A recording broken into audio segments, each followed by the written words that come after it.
and she lets everyone know.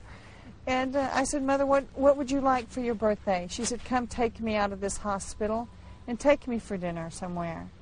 So me and my sons drove, it was like 100 miles, so to her, and we got her and took her out to her favorite restaurant. And as we were sitting at the restaurant, it was time for Maghrib prayer. So as she was finishing eating, we said, Mom, it's time for us to pray. Now, should we take you back to the hospital first? The masjid's very close to us here. Should we go to the masjid? And she said, no, I'll go to the masjid with you tonight. And I'm like, are you sure? The weather's cold. It was January. It was freezing cold. And she says, no, for sure. I want to go to the masjid with you tonight. Would you take me with you? And so we went to the masjid. It was very cold, Louisiana night. It was raining and a little bit of sleet coming, ice with the rain.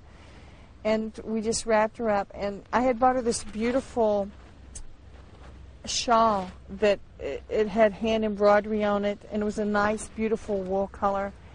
And she was wearing it wrapped around her head like a scarf, because I told her if you go in the masjid, you have to cover your head.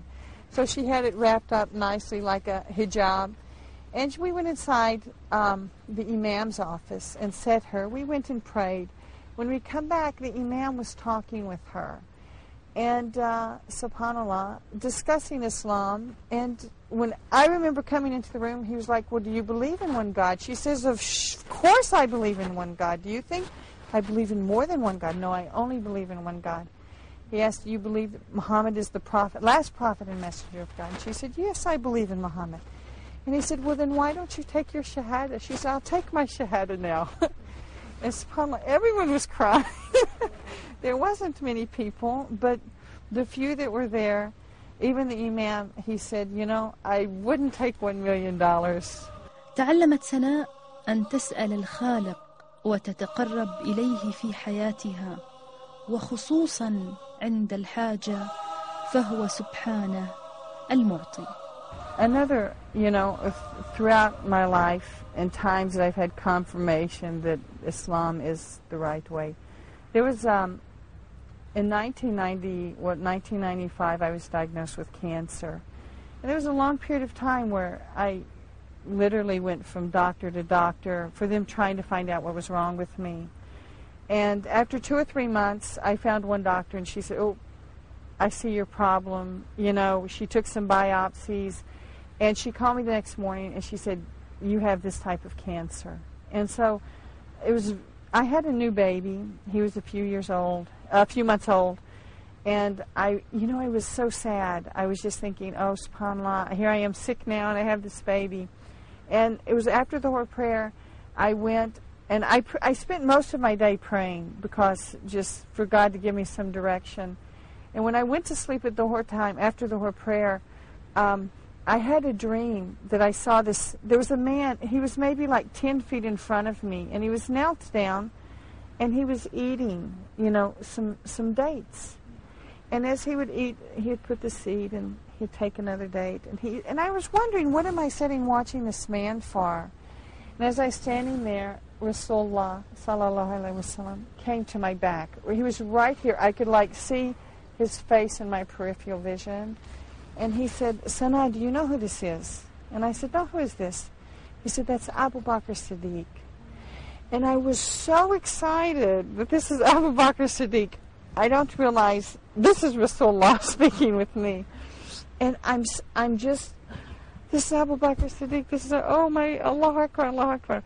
And then Rasulullah kept telling me his whole life he gave to the people. His whole life he gave. And subhanAllah, you know, during this time my daughter woke me up. So I came, and I was thinking, what did this dream mean? What could it mean? So we called one shack, and he mentioned to me, he said, if you're sure this was dates that Abu Bakr Siddiq was eating, then subhanAllah, he didn't come to tell you that you're going to die. He came to tell you that you're going to have life. And subhanAllah, he said, you sure it wasn't Zaytun? Zaytun has a pit also. I said, no, it was Tamar. He said, no. He came to tell you you're going to have life. And subhanAllah, they found many complications with my cancer, from my throat to 4 tumors in my lungs. But subhanAllah, when I went to America, they were confirmed here by tissue samples, by specimens. We sent them to America and they were confirmed. When I went there, I had the initial surgery. And subhanAllah, by the time they took it out, they said it was finished. SubhanAllah, Allah cured me, you know.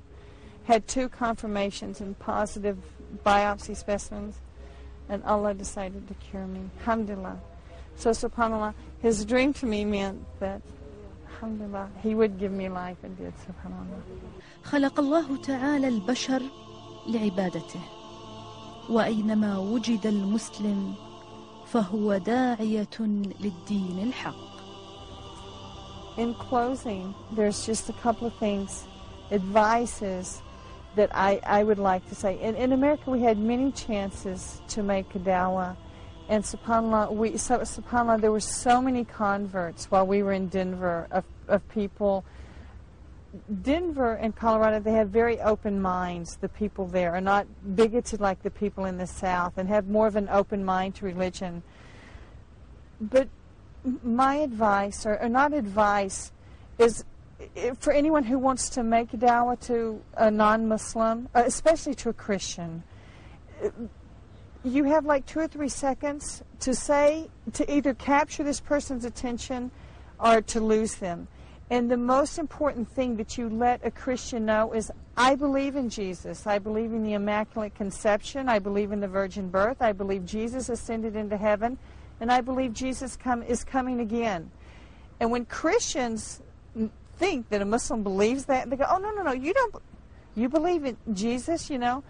And when you tell them, we believe in more miracles of Jesus than you do as a Christian, you know, then their mind is opened more into studying about Islam and to studying the beauty of Islam. And my advice to any person who is in the path now looking to just enlighten themselves about Islam is to just have an open mind and do what I said. Ask God to show you the way to Jannah.